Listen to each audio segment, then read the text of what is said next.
जय गुरुदेव। स्वामी जी महाराज के मुखार बिंदु से ये सत्संग के अमोलक वचन आप इसे ध्यान से सुने। जय गुरुदेव।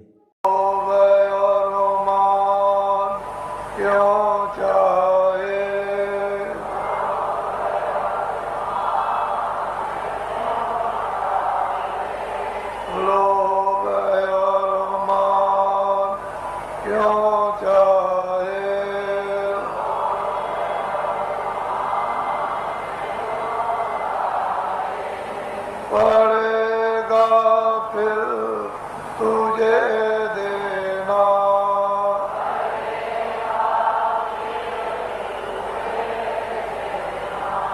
घर में जो जो करेगा तू,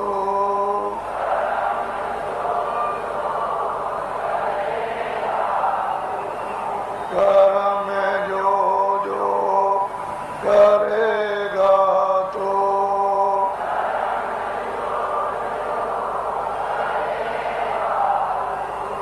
वही फिर वो ना भरना,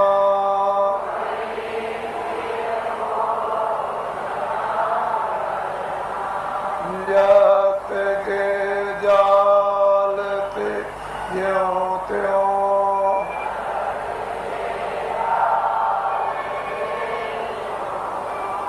जगत के जाल से यों त्यों,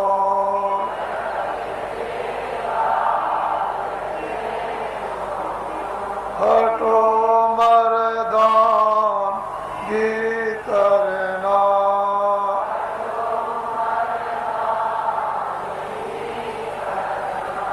जिन्होंने मार मन डाला,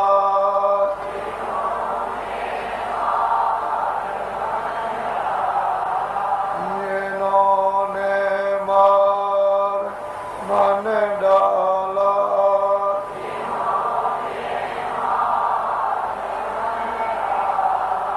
उन्हीं को सूरमा कहना,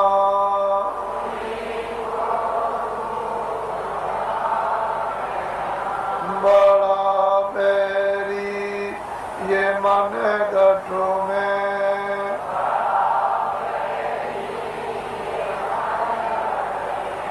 बड़ा बैरी ये मन गठों में,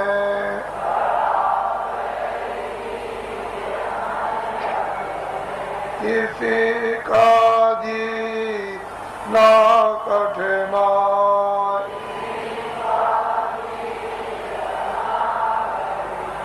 करो तुम इसी के पीछे,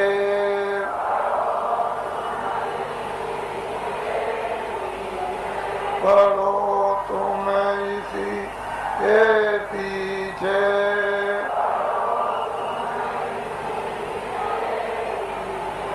और सब ही जतन तजना,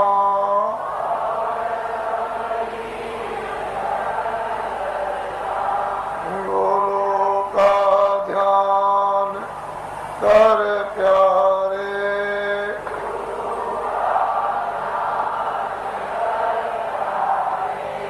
बिना इसके नहीं छूटना,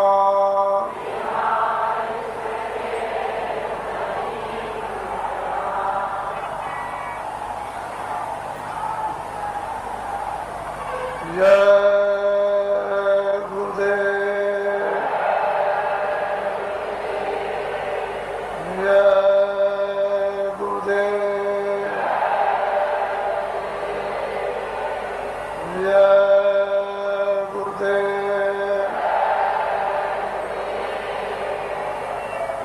जय गुरुदेव नाम किसका, जय गुरुदेव नाम किसका, जय गुरुदेव नाम किसका। नर नारियों, बच्चे और बच्चियों,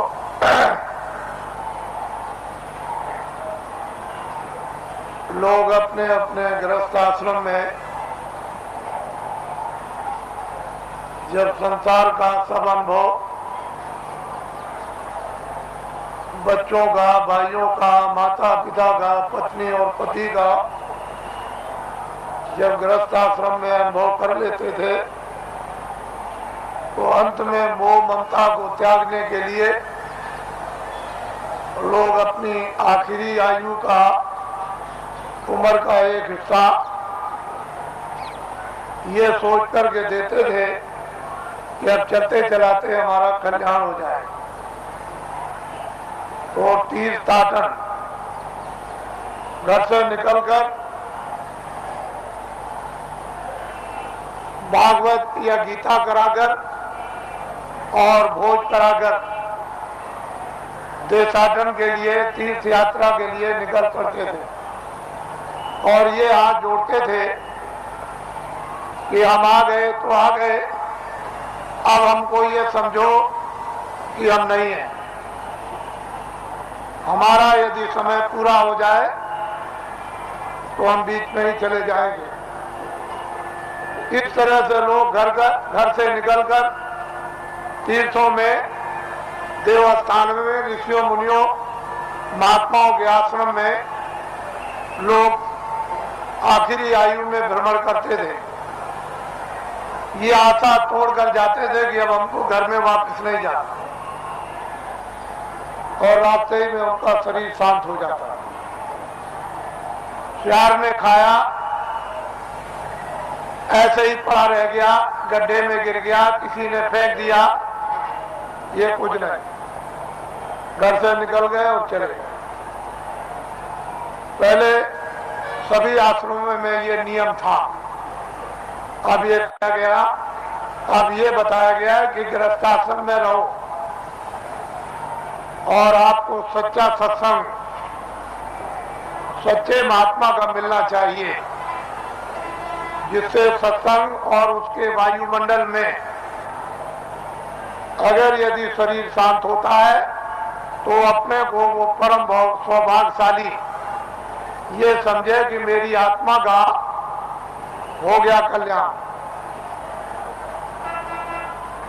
मैं जो कह रहा था कि अगले साल इसमें से कितने लोग यहाँ पर जो बैठ करके सुन रहे हैं वो अगले साल यहाँ नहीं आ सकेंगे, उनका समय पूरा हो जाएगा। इससे ये मालूम होता है कि आपका समय साल से कम रह गया, इसलिए दोबारा फिर ये आपको अवसर नहीं मिलेगा। न तो आप दर्शन दे सकते हो और न आप दर्शन कर सकते हो और न आप सत्संग सुन सकते हो, क्योंकि श्वासों की पूंजी समाप्त हो जाएगी और अनमोल मनुष्य शरीर किराए के मकान से जीवात्मा को विवश और लाचार होकर के निकलना पड़ेगा। तो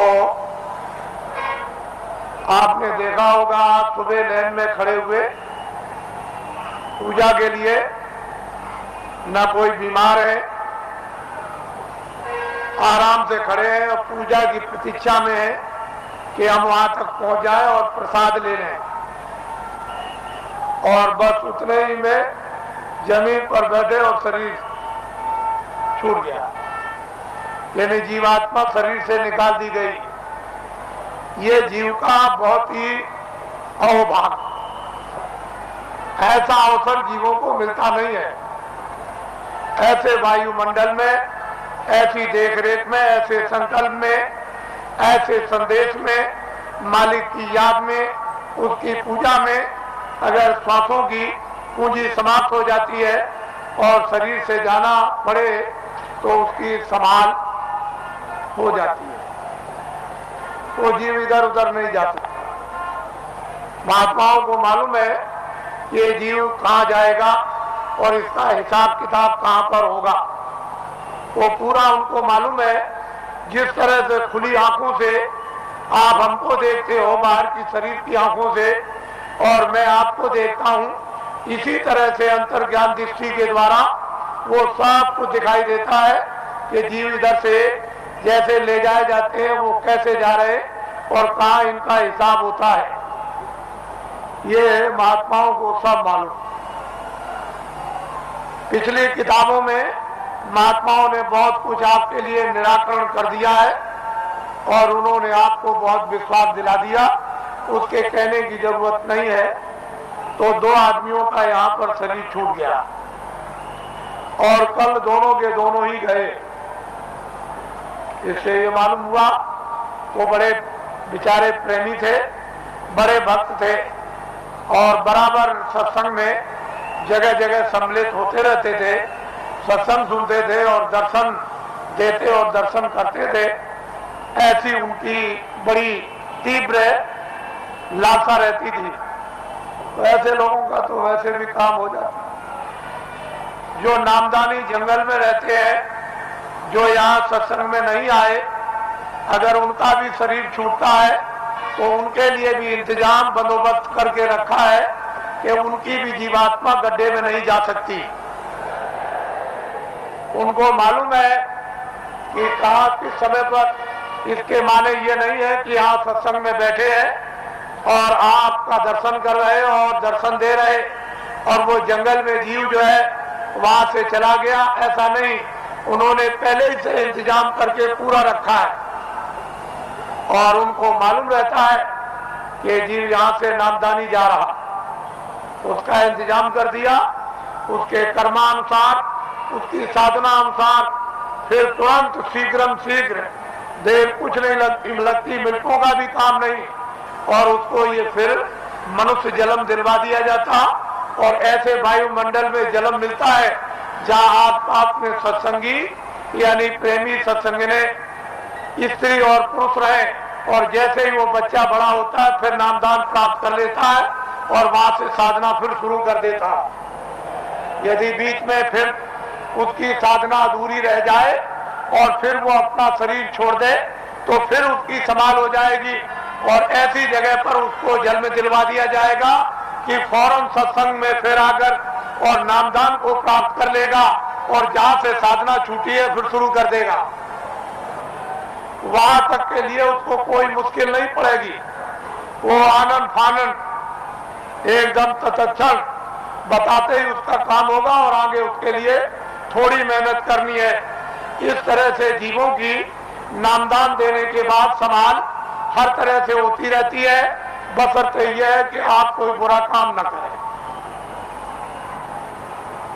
किसी का आप कत्ल न करें, हिंसा न करें, कोई चोरी न करें, डकैती न करें, अमानवीय काम न करें। जहां तक हो जाए तहां तक सूझ समझ से इन सब चीजों से बचे रहे और जो गंदगी आपके पास में जमा है वो जल्दी से उसको उतार दिया जाएगा।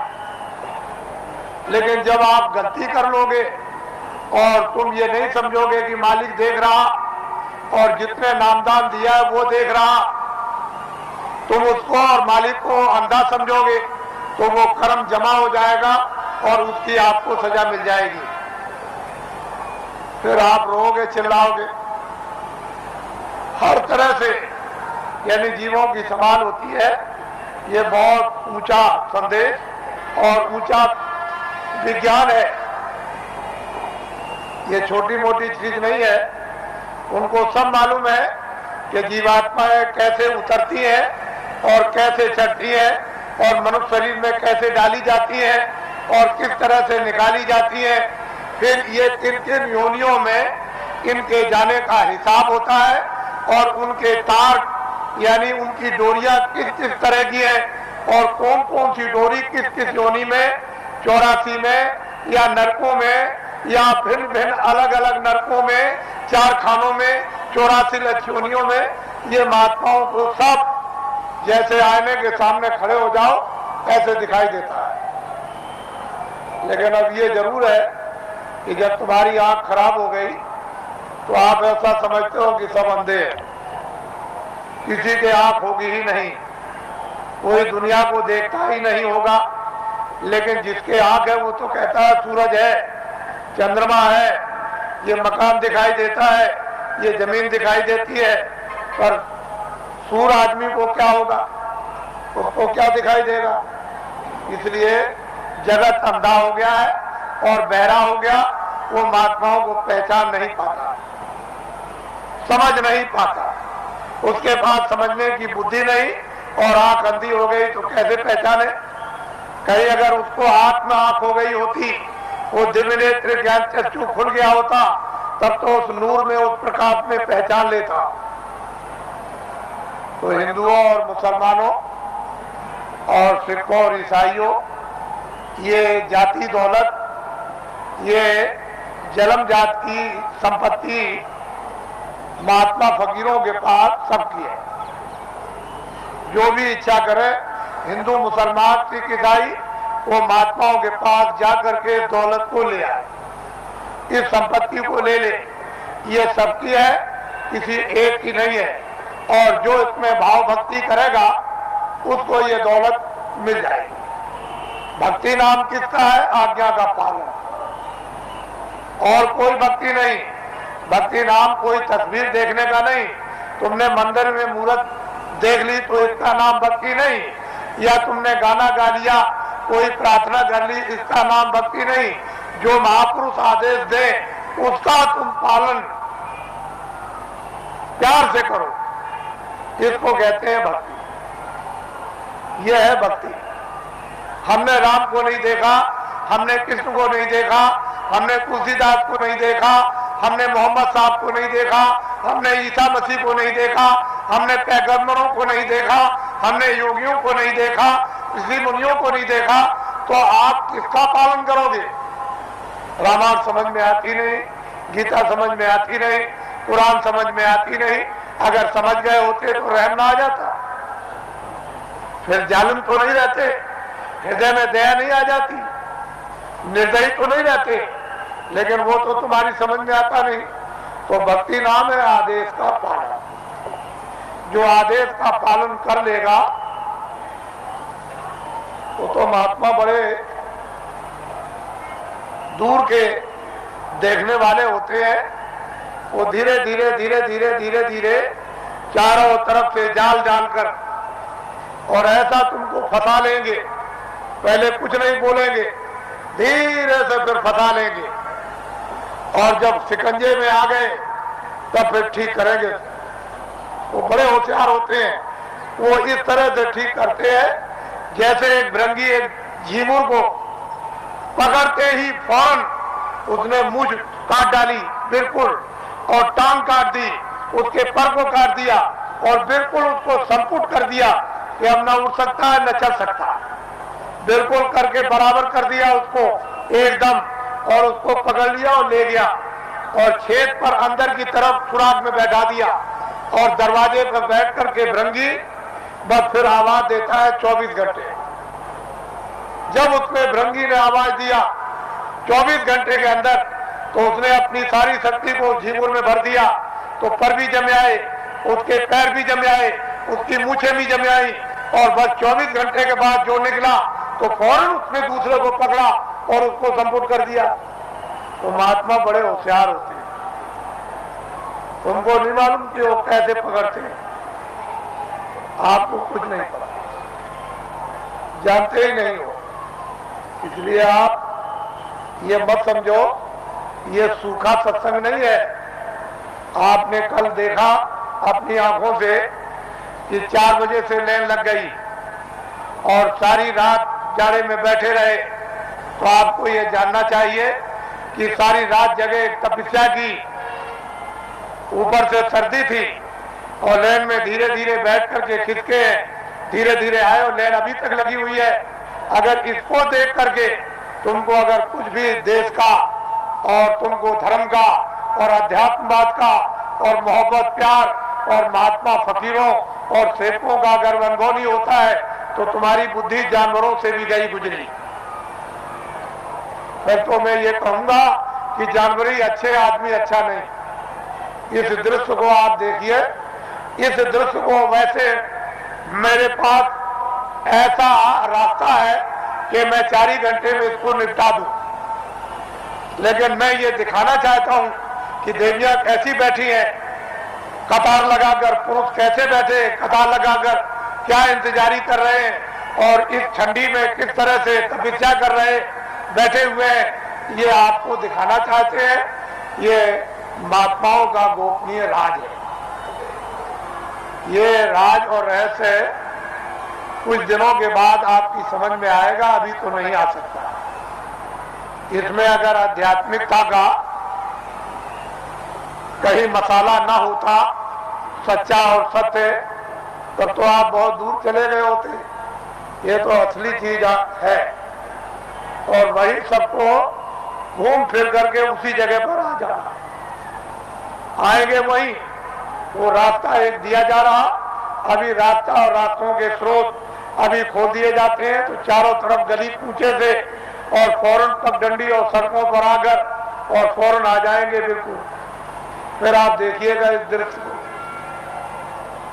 तो आप ऐसा मत समझो।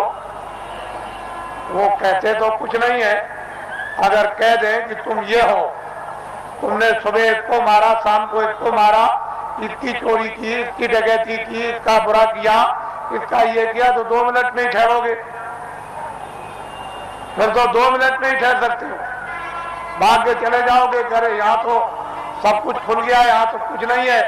लेकिन वो धीरे से पोशीदा रखकर वो धीरे धीरे धीरे धीरे जब रास्ते पर ले आएंगे और बांध लेंगे, तो कहेंगे अरे बेटा, ये बच्चे तूने बहुत कुछ कर लिया, ये काम किया है।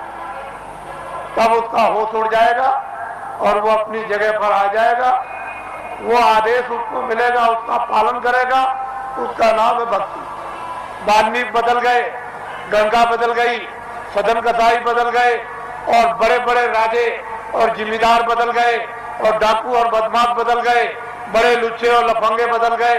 महात्माओं के पास पहुंच करके बदल जाए और बड़े बड़े सिद्ध हो गए और बड़े ज्ञानी हो गए और त्रिकालदर्शी हो गए और जो इतिहास बना दिया उसको अभी तक कोई काट नहीं सका। उन्होंने लिख दिया मैं सबसे बुरा था, मैं सबसे पापी था, मैं सबसे गुनाहगार था और सब कुछ चिल्लाकर उन्होंने किताबों में ढनूरा पीट दिया। लेकिन यह है कि जिस महापुरुष के चरणों में गए उन्होंने उस सबको क्षमा कर दिया। उसके बाद में मसाला है, जड़ी है, औषधि है, बूटी है, उसको लगा करके और सबको धो डाला। तब उसको स्वच्छ और साफ और निर्मल और शुद्ध और पवित्र है उसको कर दिया।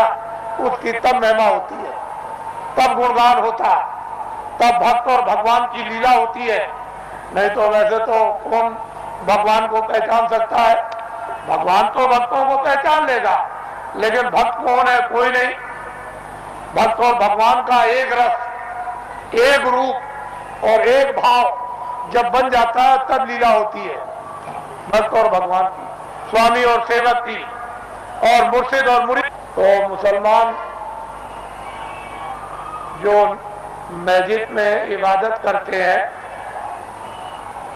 उनके इबादत करने का तौर तरीका सही नहीं है, गलत है। इसलिए मुसलमानों की इबादत खुदा कबूल नहीं कर रहा।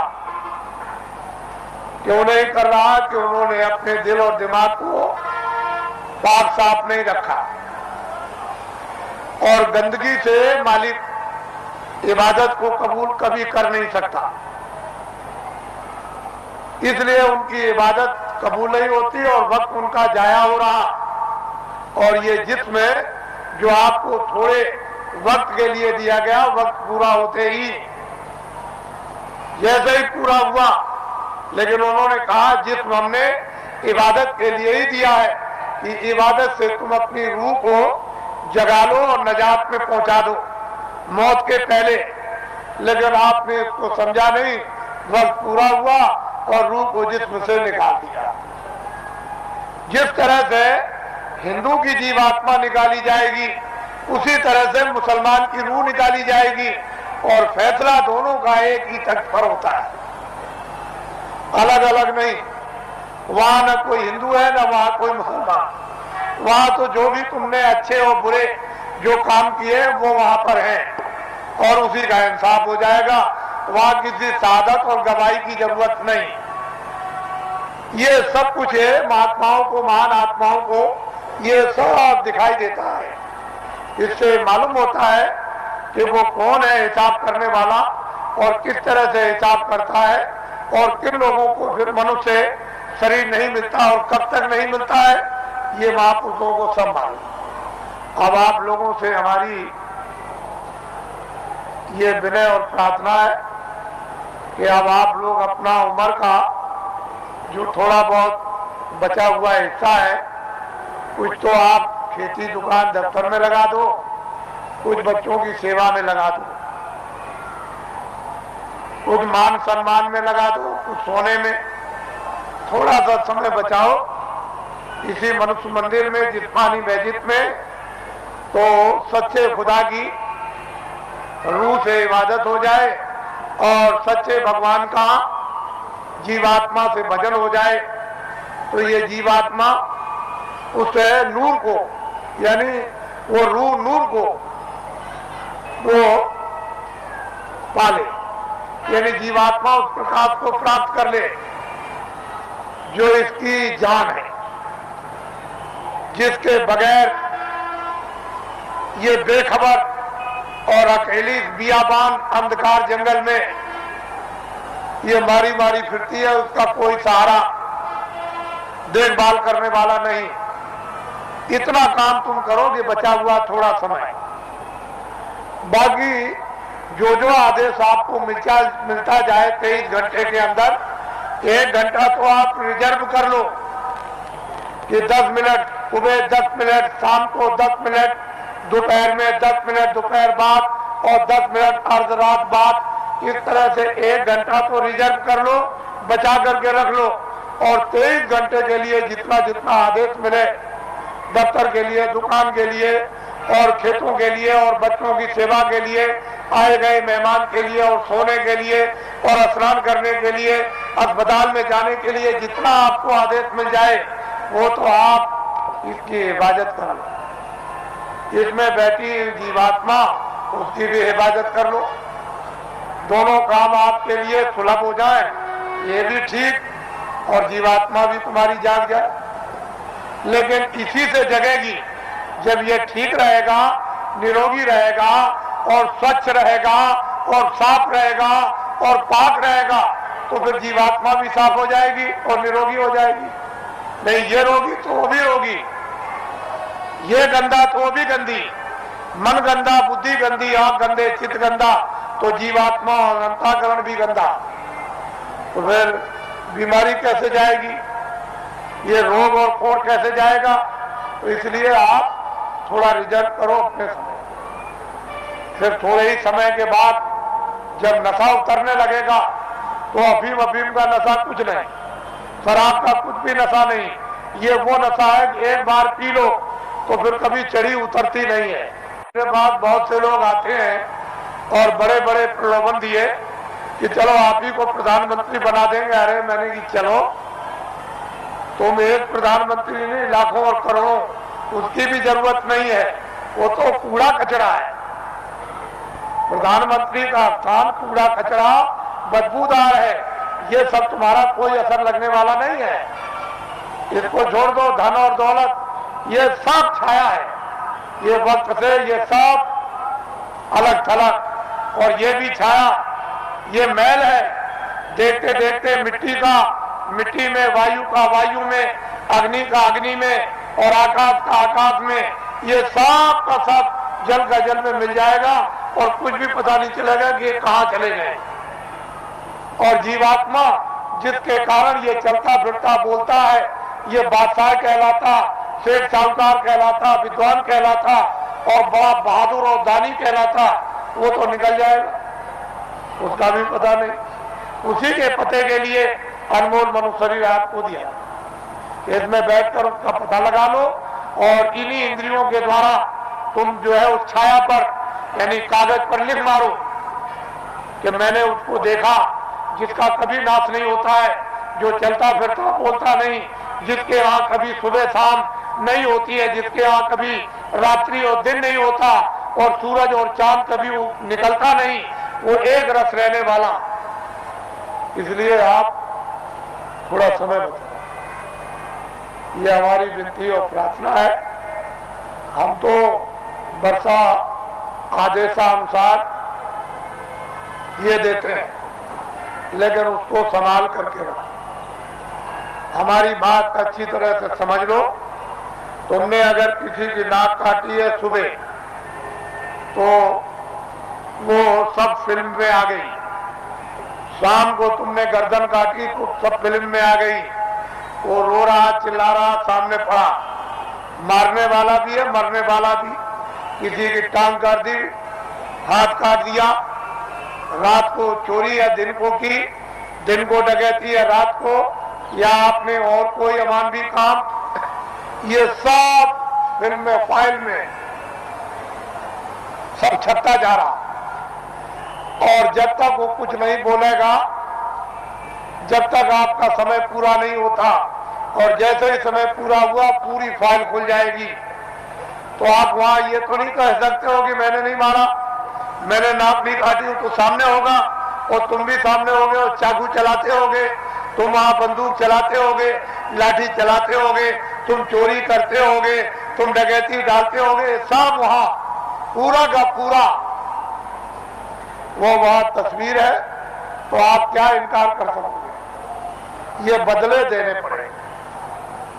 जब आपको ये अदले और बदले, तुमको दान के, पुण्य के, किसी की सेवा करने के, सम्मान करने के, तुम आदर करोगे, तुम पानी पिलाओगे, खाना खिलाओगे, दवा दे दोगे और किसी मरीज बीमार की सेवा करोगे, ये सब वहां छप जाएगा। तो ये अदला और बदला।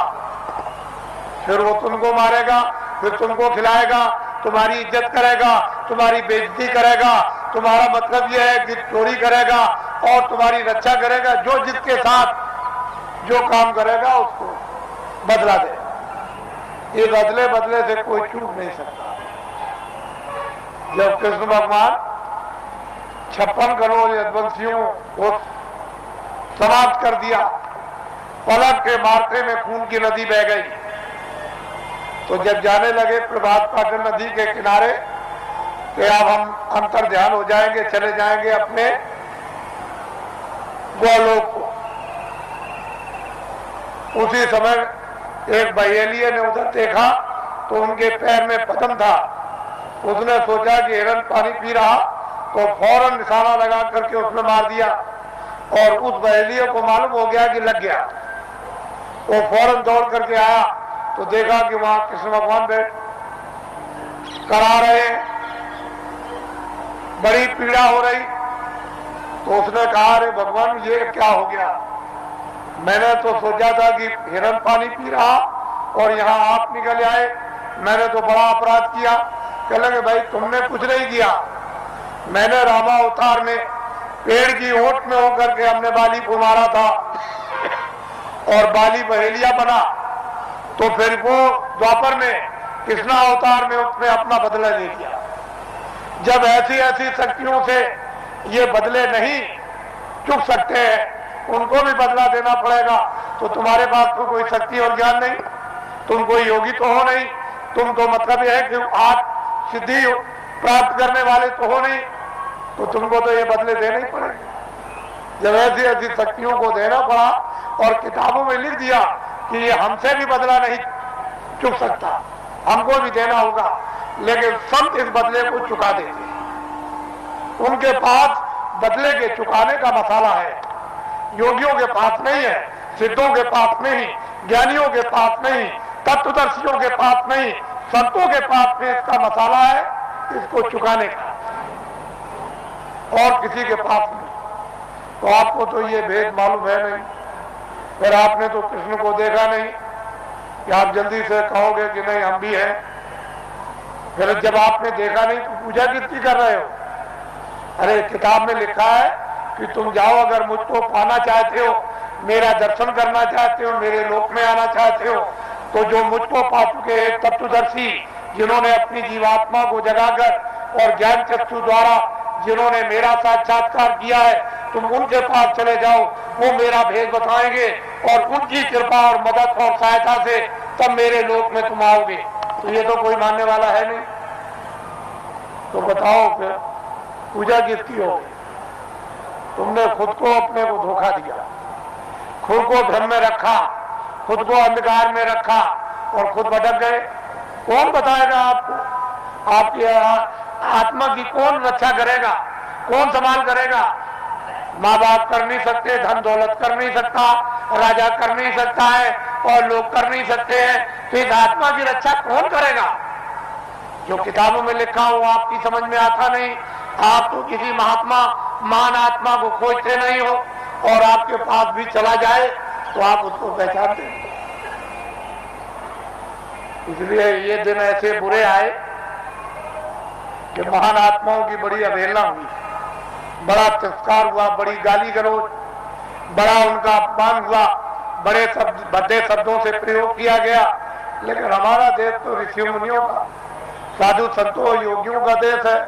फिर पीछे आपको अपनी जबान गंदी करोगे, मैली करोगे, पीछे पश्चाताप करना होगा। इसलिए सोच समझ के शब्द निकालो। तुम सब कुछ करते हो दुनिया में, लेकिन संतों महात्माओं के प्रति संभाल कर शब्द निकालो, ऐसे नहीं। तो इसलिए वो मनुष्य है जो अपनी जबान को संभाल करके रखते हैं और धीरज रखकर विवेक से काम लेते हैं, बुद्धि का उपयोग करते हैं। लेकिन बुद्धि ही नष्ट हो गई हो और बुद्धि पर पागलपन का असर आ गया हो, जहर फैल गया हो, तो बुद्धि बेचारी क्या करेगी? वो क्या समझेगी? भूत का, भविष्य का, वर्तमान का, योगियों का, महात्माओं का, आत्माओं का, ज्ञान का, विज्ञान का उसकी समझ में क्या आएगा? तो इसलिए समुद्र भरा आपके मनुष्य मंदिर में, और महात्मा ये सब कर्मों को चुका देते हैं। कहीं सेवा कराकर, पानी पिलाकर, कहीं दवा दिलवाकर, कहीं रोटी खिलवाकर, कहीं झाड़ू लगवाकर, कहीं रास्ता बताकर, कहीं रास्ते में खड़ा करके, कहीं बैठा कर सर्दी में, कभी गर्मी में, ये धीरे से यानी कर्मों को चुका देते हैं। उनके पास में रास्ते चुकाने के, और अदला बदला जब चुका दिया तो वह छुट्टी पाए। जब तक तुम अदले बदले नहीं दे सकते हो, तब तक कोई भी जीव काल के देश से, ये नरकों से 84 से कभी छुटकारा पा ही नहीं सकता। तो महात्माओं के यहाँ भाग भाग के रास्ते चुकाने के हैं, वो जरा से काम से चुका देते। उसको भी बुला लिया, उसको भी बुला लिया, मद्रास से भी बुला लिया, हिमाचल से भी बुला लिया, जंगल से भी बुला लिया, शहर से भी बुला लिया, हिंदू को भी बुला लिया, मुसलमान को और सिख को भी बुला लिया, और गरीब को भी बुला लिया, और अमीर को भी बुला लिया, और बुला करके बस एक दूसरे की सेवा करा देते हैं, सेवा दिलवा देते हैं, और कर्मों को चुका देते हैं कि भाई अब कर्म चुक गया। तुमने नहीं सुना कि सेठ साहूकार जब कर्जा बांटते हैं और कर्जदार जब देने के लायक नहीं होता, तो अंत में सेठ साहूकार कहते हैं अच्छा जो तू दे सकता है मूल दे दे। तो कह रहे सेठ जी हम इतना दे सकते हैं, हमारे पास सामर्थ्य नहीं। क्या चल दे दे, जा मैं अपने कागज से तुझको माफ करता हूँ और ब्याज भी छोड़ देता हूँ, तो छोड़ देता। तो ये ब्याज और कर्म कर्जा ये पहाड़ों की तरह से लदा हुआ है, ये बिना संतों के कोई माफ नहीं करेगा। इसको हमेशा इस बात के लिए जब थोड़े दिनों के बाद जब ये विद्या प्राप्त होगी लोगों को, तो स्वयं लोगों को अनुभव होने लगता है कि कर्म कर्जा बिना संतों के मैं ब्याज के ये चुक नहीं सकता। आप इसको जानते हैं, मालूम है आपको, लेकिन बहुत सुलभ है, बहुत सरल है, बहुत सहज है। तो इसलिए ये स्थान है जो आपको कल और परसों बताए गए। इन स्थानों पर ईश्वर और ब्रह्म और पार ब्रह्म और महाकाल पुरुष बैठे हुए हैं। इन्होंने अपने देवी और देवताओं को अपने मतलब ये कारगुजार बड़े बड़े पदाधिकारियों को अपने अपने लोक में इन्होंने स्थापित कर रखा है, और वो सब काम करते रहते हैं। जैसे ब्रह्मा विष्णु महादेव और पार्वती लक्ष्मी और सावित्री, और इन्होंने अपने अपने और लोगों को काम दे दिया, और आद्या महाशक्ति ने इनको काम दे दिया, और निरंजन भगवान ने एक आद्या महाशक्ति का लोक बनाया जिसमें इतना बड़ा लोक है कि मृत्यु लोक से ज्यादा बड़ा स्वर्ग, और स्वर्ग से ज्यादा बड़ा वैकुंठ, और वैकुंठ से बहुत बड़ा शक्ति लोक। उस शक्ति लोक में स्त्रियां राज करती है। पुरुष स्वरूप का यानी पुरुष रूप का और पुरुष की शकल का नाम और निशान नहीं है, वह सारी की सारी स्त्रियों का राज उस मंडल में उसको कौन पार कर सकता है? किसकी सामर्थ है? उसके बाद निरंजन भगवान का जो धाम है वो तो मतलब है कितना बड़ा, तो कितना बड़ा। उसके ऊपर फिर माया का देश है, वहां माया ही माया है, वहां पुरुष का कहीं भी नाम निशान उस बड़े इतने बड़े जितने जितने माया के लोग हैं उसमें कहीं भी कोई पुरुष नहीं दिखाई देता। और फिर ब्रह्मधाम, आपको तो ये राज मालूम है।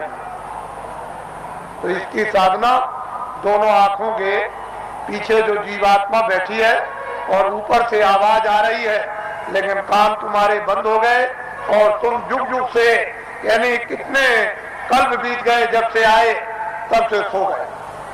कोई तुमको महापुरुष, कोई योगी, कोई सिद्ध पुरुष तुमको जगाने के लिए मनुष्य मंदिर में मिला नहीं कि तुम्हारी जीवात्मा को घाट पर बैठाल के जगा दे। अब ये वक्त और समय आ रहा, हम उस तरह का सब माहौल तैयार किए देते हैं। जब सब चीज तैयार हो जाएगी, खरपतवार जब तैयार हो जाएगा और वो गीला ना हो, सूख जाएगा, तो बस ऐसे माचिस लगाई तो ज्ञान रूपी जब माचिस लगेगी तो भट पेट्रोल की तरह से भट आग लग जाएगी। तो जल भून करके तुम्हारे सब सांप भस्म। इसको कहते हैं ज्ञान रूपी अग्नि। ये जब प्रज्वलित होगी तब देखिए आप क्या होता है।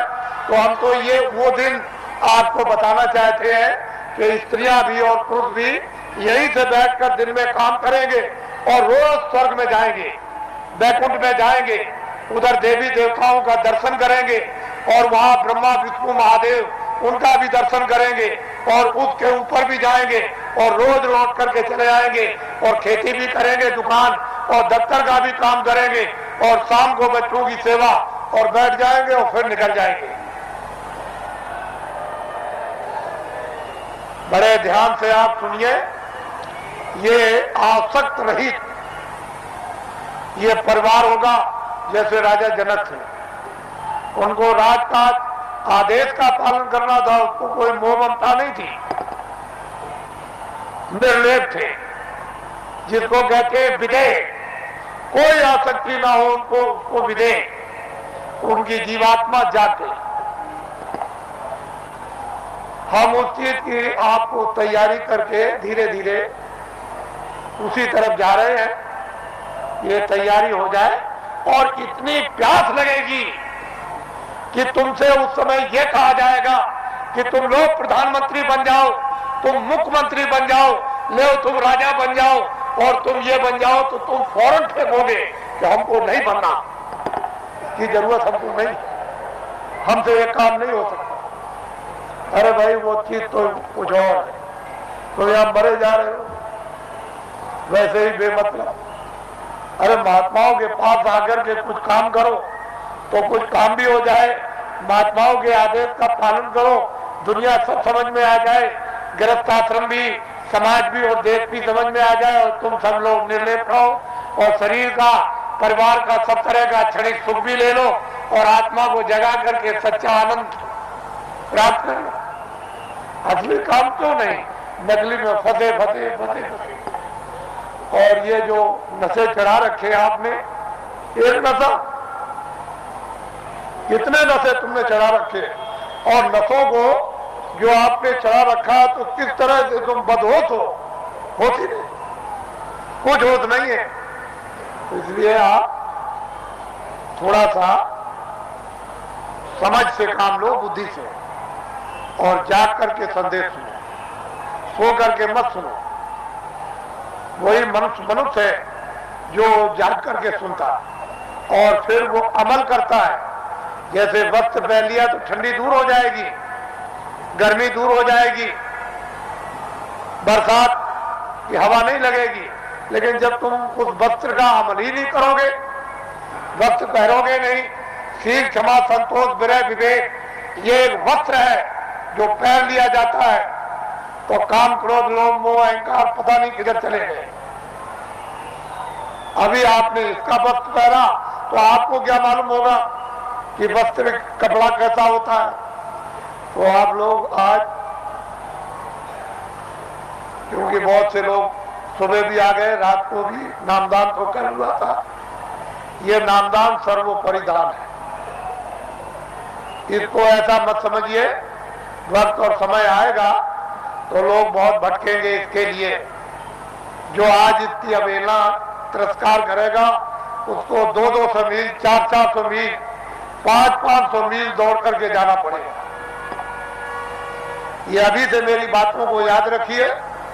ये नामदान सर्वोपरि दान है और ये आत्मा के धन का दान है, आत्मा के ज्ञान का, आत्मा की सिद्धि का और आत्मा की शक्ति का और आत्मा के अमृत का ये सच्चा दान है। ये बाहर का वो छाया का दान नहीं है। इसलिए वो मंत्र नहीं है जो गुरु मंत्र, ये गुरु दीक्षा नहीं है, ये आत्म मंत्र है, आत्म दीक्षा है। इसलिए इसको नामदान कहते हैं। आप लोग इसको सम्मान से ले लो और ये सबके काम आएगा। हिंदू, मुसलमान, सिख, ईसाइयों के, छोटे बड़े, बच्चे और बच्चियों के ये अमूलक वस्तु है। ये हीरे जवाहरात से नहीं मिलेगी, चाहे जितना भी दुनिया में बांटो। जब उस प्रभु की कृपा हो जाएगी उन महात्माओं पर तभी वर्षा होगी। इसके पहले कुछ छेड़ने वाला नहीं, पत्ता नहीं हिलेगा। लेकिन जो दया उनकी हो गई कि इन आत्माओं को अवसर दे दो, इनको मौका दे दो, इन पर वर्षा कर दो और ये बीज डाल दो। जब वो ऋतु और समय आएगा तो जम जाएगा। महात्मा फकीरों की मेहनत व्यर्थ नहीं जाती। तो मैं आदेश का पालन कर रहा हूं और ये सर्वोपरि आत्मदान आपको दे रहा हूं, उसको आप सम्मान से ले लो। और 2 मिनट, 4 मिनट, 5 मिनट, 1 मिनट, आधे मिनट मनुष्य दरवाजे पर, मनुष्य आत्म दरवाजे पर बैठकर आप जिस तरह से बताया जाए उस तरह से आप भजन करें। यहीं पर अगर दरवाजे पर बैठ करके आपने भजन कर लिया तो रिद्धियों सिद्धियों का सबका भंडार उदय हो जाएगा। यही से सब चीजें मिलने लगेंगी। लेकिन दरवाजा नहीं मिला और वहां बैठ करके भजन नहीं किया तो कुछ मिलने वाला नहीं है। वैसे ही खाली आए हो, अज्ञान में आए और अंधकार में आए, रोते हुए आए। जब जाने का समय होगा तो ज्ञान रखवा लेगा, देखना रखवा लेगा, सुनना और बोलना रखवा लेगा और एक पीछे से ठोकर मारकर रवाना करा। इसलिए आप लोग संभल करके रहो। हम तो कोई जय गुरुदेव है नहीं। इस किराए के मकान का नाम आपका ही रखा हुआ, जो रखवाया होगा उस समय के पंडितों से, यह नाम तुलसीदास है। और जय गुरुदेव नाम उस परमात्मा का, ईश्वर का, भगवान का, उस सर्वशक्तिमान, उस ब्रह्म का, उस अल्लाह ताला यानी खुदा और गाड का नाम। ये किसी इंसान आदमी का नाम नहीं। तो जो नाम मैं भगवान का बोलूंगा सब लोग एक साथ बोलेंगे, आगे पीछे नहीं। जो नाम बोलता जाऊं सब लोग उच्चारण करना, जिससे हमको मालूम हो कि आप शुद्ध नाम का उच्चारण कर रहे हो। जब मैं बोल बंद हो जाऊं तो आप भी बंद हो जाना। बोलो जय गुरुदेव। और ये आत्माओं का गोपनीय यानी रूहों का ये छुपा हुआ राज, ये खजाना है। ये जब तुम जरा सा रियाज और जरा कमाई करोगे, थोड़ी सी आप मेहनत, अभ्यास और साधना करोगे तो जल्दी से ये प्रकट होने लगेगा। लेकिन तुम ऐसे ही बैठे रह गए तो घर का भी कोई काम नहीं होता। और वैसे घर में भी कोई आपको नहीं पूछेगा, अरे भाई काम प्यारा, चांद थोड़ी प्यारा है। अरे भजन करोगे तब तो तुम प्यारे बनोगे, तब तो तुम्हारी जीवात्मा इस अंधकार से, इस जड़ता से निकलेगी। लेकिन भजन नहीं करोगे तो कौन किसको प्यारा? पति स्त्री को जवाब देता है, स्त्री पति को जवाब देती है, माँ बाप बच्चे को जवाब देते हैं चाम नहीं प्यारा काम प्यारा। अरे बातें प्यारी नहीं है, साधना और भजन और प्यारा है। इसलिए थोड़ा तुम भी मेहनत करो, हम भी, दोनों की मेहनत से ये हो जाएगा, काम पूरा हो जाएगा। आज गुरु महाराज का ये उनका पुण्य, जो संकल्प यहाँ छोड़ गए हैं, जो आशीर्वाद और आदेश जो दे गए हैं, ये सब उनकी चीज है। हमारे पास कुछ